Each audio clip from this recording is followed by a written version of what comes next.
ನೋಡಿ ವಿದ್ಯಾರ್ಥಿಗಳೇ, ಸಮಾಜ ಕಲ್ಯಾಣ ಇಲಾಖೆ ವತಿಯಿಂದ ಪ್ರಸ್ತುತವಾಗಿ ಈ ಒಂದು ಪ್ರೈಸ್ ಮನಿಗೆ ಅಂದರೆ ಫಸ್ಟ್ ಅಟೆಂಪ್ಟ್ ಪ್ರಥಮ ದರ್ಜೆಯಲ್ಲಿ ಉತ್ತೀರ್ಣರಾಗಿರ್ತಕ್ಕಂಥ ವಿದ್ಯಾರ್ಥಿಗಳಿಗೆ ಪ್ರೈಸ್ ಮನಿಗೆ ಆನ್ಲೈನ್ ಮೂಲಕ ಅರ್ಜಿ ಕರೆದಿದ್ದಾರೆ.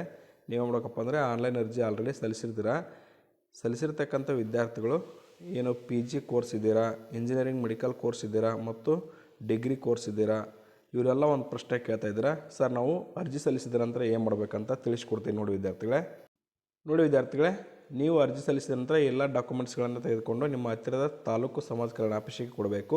ಒಂದು ವೇಳೆ ಅವರು ಅಲ್ಲಿ ಇಸ್ಕೊಂಡಿಲ್ಲ ಅಂದರೆ ಜಿಲ್ಲಾ ಸಮಾಜ ಕಲ್ಯಾಣ ಆಫೀಸಿಗೆ ಕೊಡಿ ಅಂತ ಹೇಳಿದರೆ ಜಿಲ್ಲಾ ಸಮಾಜ ಕಲ್ಯಾಣ ಆಫೀಸಿಗೆ ಕೊಡ್ಬೋದು. ನೋಡಿ, ವಿದ್ಯಾರ್ಥಿ ಆಧಾರ್ ಕಾರ್ಡ್ ಕೊಡಬೇಕು, ಬ್ಯಾಂಕ್ ಪಾಸ್ಬುಕ್ ಕೊಡಬೇಕು, SLC ಅಂಕಪಟ್ಟಿ ಕೊಡಬೇಕು, ವಿದ್ಯಾರ್ಥಿಯ ಫೋಟೋ ಕೊಡಬೇಕು, ತಂದೆ ತಾಯಿ ಆಧಾರ್ ಕಾರ್ಡ್ ಇದ್ದರೆ ಕೊಡ್ಬೋದು, ಇಲ್ಲಾಂದರೆ ನಡೆಯುತ್ತೆ. ಜಾತಿ ಮತ್ತು ಆದಾಯ ಪ್ರಮಾಣಪತ್ರ, ಕಾಲೇಜ್ ದೃಢೀಕರಣ ಪತ್ರ ಅಂದರೆ ನೀವೇನು ಅರ್ಜಿ ಫಾರ್ಮ್ ಈ ಒಂದು ಪ್ರೈಸ್ ಮನಿ ಅರ್ಜಿ ಹಾಕಿರ್ತೀರಲ್ಲ ಆ ಫಾರ್ಮ್ಗೆ ನಿಮ್ಮ ಕಾಲೇಜಿನ ಪ್ರಿನ್ಸಿಪಾಲ್ರ ಸಹಿಯನ್ನು ಮಾಡಿಸ್ಬೇಕು. ಡಿಗ್ರಿ ಎಲ್ಲ ಸೆಮಿಸ್ಟರ್ನ ಮೂಲ ಅಂಕಪಟ್ಟಿಯನ್ನು ಕೊಡಬೇಕು. ಕೊಟ್ಟರೆ ಮಾತ್ರ ನಿಮ್ಮ ಒಂದು ಪ್ರೈಸ್ ಮನಿ ಅಪ್ರೂವಲ್ ಆಗುತ್ತೆ. ಒಂದು ವೇಳೆ ನೀವು ಡಿಗ್ರಿ ಮಾರ್ಕರ್ಸ್ ಕಾರ್ಡ್ ಇನ್ನೂ ಫೈನಲ್ ಇಯರ್ ಬಂದಿಲ್ಲ ಅಂದರೆ ಈಗ ಪ್ರೊವಿಷನಲ್ ಕೊಡಿ. ಈಗೇನು ಪ್ರೊವಿಷನಲ್ ಬಂದಿರ್ತಲ್ಲ ಅದನ್ನು ಕೊಡಿ.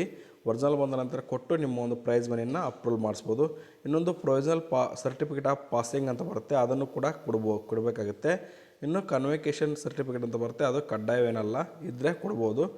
ಬಟ್ ನೀವು ಎಲ್ಲ ಡಾಕ್ಯುಮೆಂಟ್ಸ್ಗಳನ್ನು ಸಬ್ಮಿಟ್ ಮಾಡಿದಾಗ ಮಾತ್ರ ನಿಮ್ಮ ಒಂದು ಪ್ರೈಸ್ ಮನಿ ಅಪ್ರೂವಲ್ ಆಗುತ್ತೆ ಅಂತಲೇ ಹೇಳ್ಬೋದು. ನಿಮಗೇನಾದರೂ ಡೌಟ್ಸ್ ಇದ್ದರೆ ಕಮೆಂಟ್ಸ್ ಮಾಡಿ ತಿಳಿಸ್ಕೊಡ್ತೀನಿ ಅಂತ ಹೇಳ್ತಾ thank you for watching this video. ಇದು ಎಲ್ಲ ಡಿಗ್ರಿ ಕೋರ್ಸು ಮತ್ತು PG ಕೋರ್ಸು ಮತ್ತು ಮೆಡಿಕಲ್, ಇಂಜಿನಿಯರಿಂಗ್, ಅಗ್ರಿಕಲ್ಚರ್ ಓದ್ತಕ್ಕಂಥ ವಿದ್ಯಾರ್ಥಿಗಳಿಗೆ ಎಲ್ಲ ಡಾಕ್ಯುಮೆಂಟ್ಸ್ಗಳನ್ನು ಸಬ್ಮಿಟ್ ಮಾಡಬೇಕಾಗುತ್ತೆ ವಿದ್ಯಾರ್ಥಿಗಳೇ. Thank you for watching this video.